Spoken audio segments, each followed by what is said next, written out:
गुजरात में स्वतंत्रता दिवस के मौके पर सावरकर की तस्वीर को लेकर सियासी घमासान शुरू हो चुका है। कांग्रेस ने सुरेंद्रनगर जिले में स्कूली बच्चों को सावरकर की फोटो वाली टी शर्ट पहने हुए देखा तो बीजेपी के खिलाफ मोर्चा खोल दिया, जिसके बाद बीजेपी ने भी जोरदार पलटवार किया है।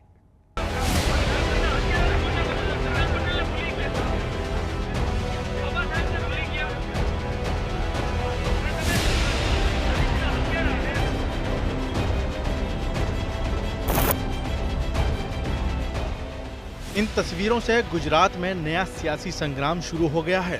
स्कूली बच्चों की टी शर्ट पर सावरकर की तस्वीर देखकर कांग्रेस ने बीजेपी के खिलाफ मोर्चा खोल दिया है।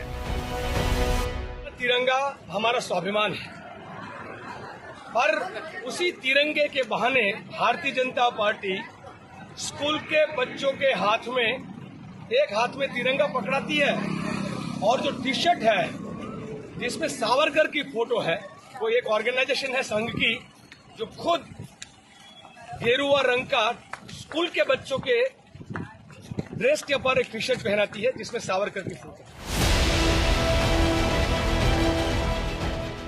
दरअसल सुरेंद्रनगर जिले से कांग्रेस की न्याय यात्रा गुजर रही थी।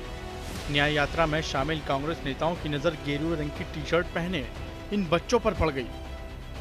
सरकारी स्कूल में सावरकर की तस्वीर लगी टी शर्ट पहनाकर ये बच्चे तिरंगा यात्रा निकाल रहे थे।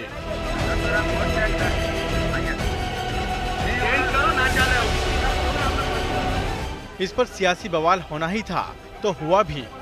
कांग्रेस ने बिना देरी किए बीजेपी पर ताबड़तोड़ वार शुरू कर दिए। कांग्रेस का आरोप है कि बीजेपी ने सुरेंद्रनगर जिले में ऐसी 10,000 टी शर्ट बांटी हैं। इसके अलावा पूरे गुजरात में इस तरह की टी शर्ट बांटी जा रही हैं।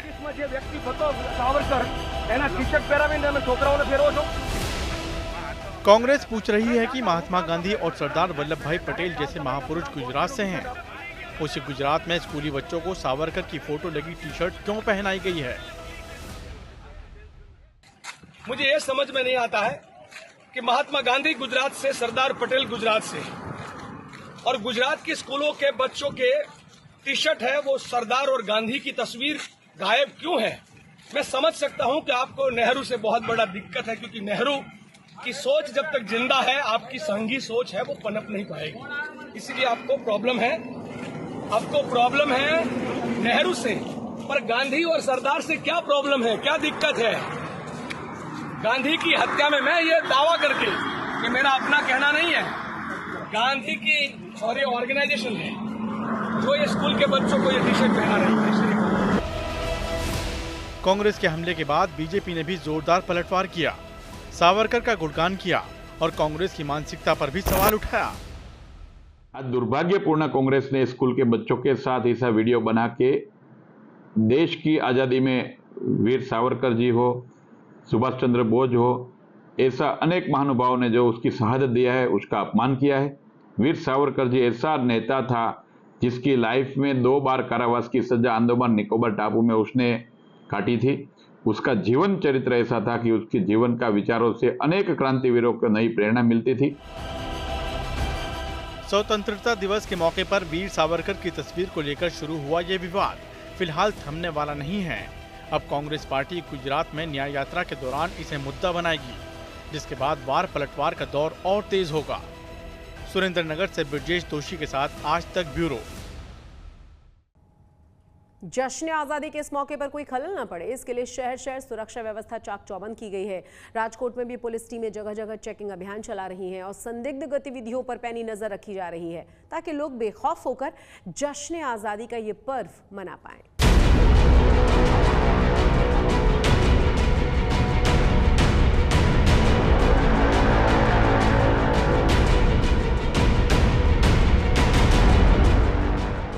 स्वतंत्रता दिवस के मद्देनजर Rajkot police high alert mode पर है। स्वतंत्रता दिवस पर कोई सुरक्षा में सेंध न लगा पाए, इसलिए पुलिस के जवान शहर में चप्पे चप्पे की निगरानी कर रहे हैं। ये राजकोट के सोनी बाजार की तस्वीरें हैं। यहाँ पश्चिम बंगाल के करीब 1 लाख कारीगर काम करते हैं, जो सोने के गहने बनाने का काम करते हैं। पिछले साल 15 अगस्त से पहले इस इलाके से अलकायदा के 2 आतंकवादी गिरफ्तार हुए थे। लिहाजा इस बार पुलिस और ज्यादा चौकस नजर आ रही है। अगस्त और जन्माष्टमी को लेकर Rajkot police high alert mode पर है और सोनी बाजार है जहां पे 80,000 से ज़्यादा बंगाली कारीगर है जो यहां पर काम करते हैं और जो सोने की ज्वेलरी बनाने का काम है जो बंगाली कारीगर यहां आकर करते हैं। और राजकोट की जो सोनी बाजार है यहां पर 80,000 से 1 लाख तक जो बंगाली कारीगर है, कलाकार है, जो गोल्ड की ज्वेलरी यहां पर आकर बनाते हैं वो रहते हैं। और उसी को लेकर राजकोट पुलिस ने चेकिंग है, छापा है, वो शुरू किया है। और यहाँ की बहुत बड़ी, गुजरात की सबसे बड़ी सोनी बाजार है वो राजकोट की सोनी बाजार मानी जाती है। और यहाँ का जो गोल्ड ज्वेलरी है पूरे देश में इसकी बहुत डिमांड है और इसी वजह से सबसे ज़्यादा गुजरात में बंगाली कारीगर है वो यहाँ पर राजकोट में रहते हैं। राजकोट क्राइम ब्रांच और एसओजी ने आज सोनी बाजार में चेकिंग अभियान चलाया।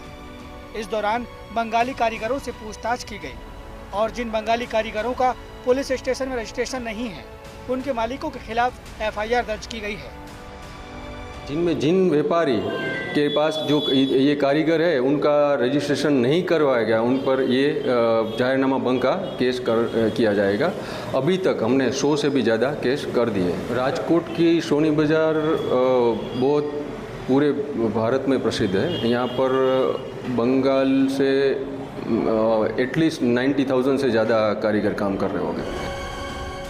देश आज़ादी का पर्व मना रहा है, ऐसे में पुलिस सुरक्षा व्यवस्था को लेकर सतर्क है और चप्पे चप्पे पर पैनी नजर बनाए हुए हैं। राजकोट से रौनक मजीठिया के साथ आज तक ब्यूरो।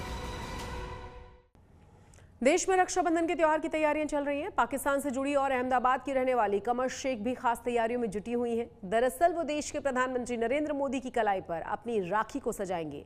इस साल भाई बहन के इस अनमोल रिश्ते को 30 बरस हो जाएंगे। फूलों का, तारों का, सबका कहना है, 1,000 में मेरी बहना है, सारी उम्र हमें संग रहना है। ये कोई आम राखी नहीं है, बल्कि ये राखी देश की सबसे खास, सबसे मशहूर हस्ती की कलाई में बांधी जाएगी। ये कमर शेख हैं, देश के प्रधानमंत्री नरेंद्र मोदी की मुंहबोली बहन, जो पिछले 29 वर्षों से उन्हें अपना भाई मानकर ऐसे ही राखी बांध रही हैं। इस बरस भी वो अहमदाबाद से राजधानी दिल्ली जाने की तैयारी कर रही हैं। अगले हफ्ते 19 अगस्त यानी सोमवार को रक्षाबंधन का त्योहार है। इस मौके पर वो पीएम मोदी को फिर से राखी बांधेंगी। ये लगातार 30वीं साल होगा जब वो ऐसा करेंगी। हालांकि कोरोना के दौरान वो खुद पीएम को राखी नहीं बांध पाई थी। मैं वैसे तो 19 तारीख को रक्षाबंधन है, मैं 18 तारीख को जाने वाली हूँ क्योंकि सुबह में वो प्रोग्राम होता है, तो मैं 18 तारीख को जाऊँगी और 19 को रक्षाबंधन है। तो वो जो मुझसे पूछते हैं उसके मैं जवाब देती हूँ। जैसे मेरे बेटे के बारे में पूछते हैं, हस्बैंड के बारे में पूछते हैं कि वो कौन सी पेंटिंग बना रहे हैं, अब क्या कर रहे हैं, आगे क्या करना है, बच्चे के बारे में सब पूछते हैं। तो जो भी वो पूछते हैं उसका मैं जवाब देती हूँ। उनकी सेहत, उनकी तंदुरुस्ती के बारे में मैं पूछती रहती हूँ। भाई बहन के इस रिश्ते की शुरुआत करीब 35 बरस पहले यानी 90 के दशक में हुई। कमर तब से पीएम मोदी को जानती हैं, यानी जब नरेंद्र मोदी केवल संघ के एक आम कार्यकर्ता हुआ करते थे। वो बताती हैं कि उनकी पहली मुलाकात दिल्ली में हुई और तब पीएम मोदी ने उन्हें बहन कहकर बुलाया था। मेरे हस्बैंड जो हैं वो चित्रकार हैं, पेंटर हैं, तो वो जो भी पेंटिंग बनाते थे तो उसका एग्जीबिशन हम लोग दिल्ली में जाकर करते थे।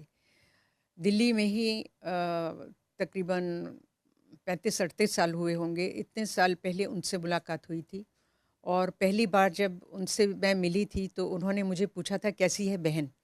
जब उन्होंने मुझे बहन कहा तो इतना मुझे अच्छा लगा, क्योंकि मेरा कोई बहन भाई नहीं है और मुझे पहली बार किसी ने ये पूछा कैसी है बहन, तो मुझे बहुत अच्छा लगा। फिर उसके बाद हम 2-3 बार और मिल चुके। तो उसके बाद जब भी मैं उनसे मिलती थी तो उनका जो बात करने का तरीका और जो वो सबकी खैरियत पूछते थे, मोहसिन के पेंटिंग के बारे में पूछते थे, तो बड़ा अच्छा लगता था और ऐसा लगता था जैसे कोई अपना पूछता है, जैसे मेरा भाई, जैसे बहन उन्होंने मुझे कहा तो मुझे ऐसे ही लग रहा था कि ये मेरे सच में भाई हैं और ये मेरे बारे में जो पूछते हैं वो सब मुझे तब से मैंने सोच लिया था कि मैं उनको राखी बांधूंगी। और तभी इत्तेफाक से रक्षाबंधन का त्यौहार था वहाँ पर और मैंने पहली राखी उनको बांधी इस पर। कमर शेख के मुताबिक वो अपने स्पेशल भाई के लिए कभी बाजार से राखी नहीं खरीदती, बल्कि हर साल की तरह इस बार भी कमर शेख ने प्रधानमंत्री के लिए 8 से 10 स्पेशल राखियां बनाई हैं।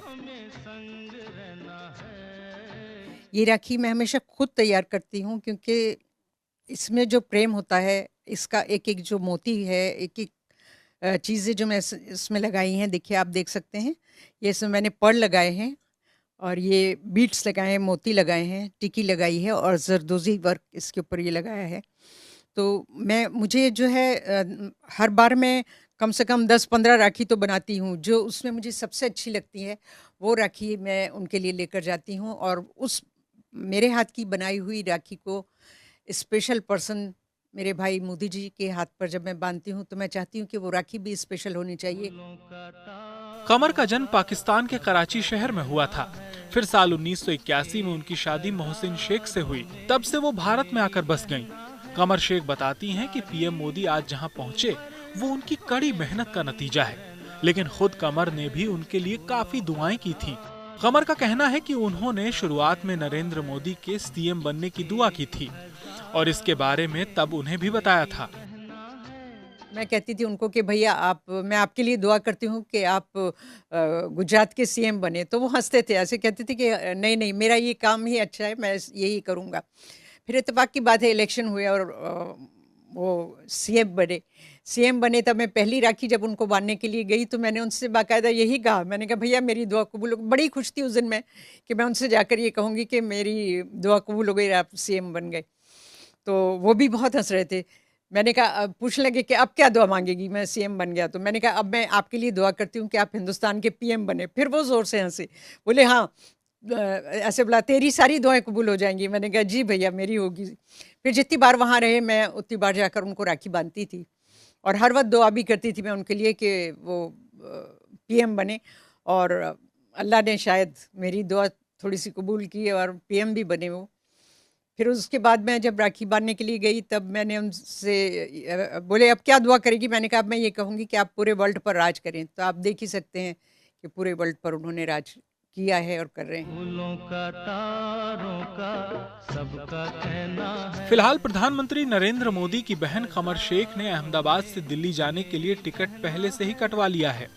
अब उन्हें उम्मीद है कि हर बरस की तरह इस साल भी पीएम मोदी यानी अपने भाई की कलाई में ये राखी बांधने का मौका मिलेगा।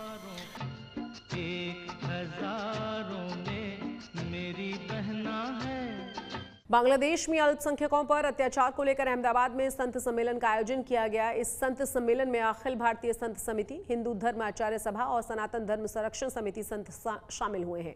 इस दौरान सभी संतों ने अपने विचार रखे और हिंदुओं को एकजुटता का संदेश भी दिया।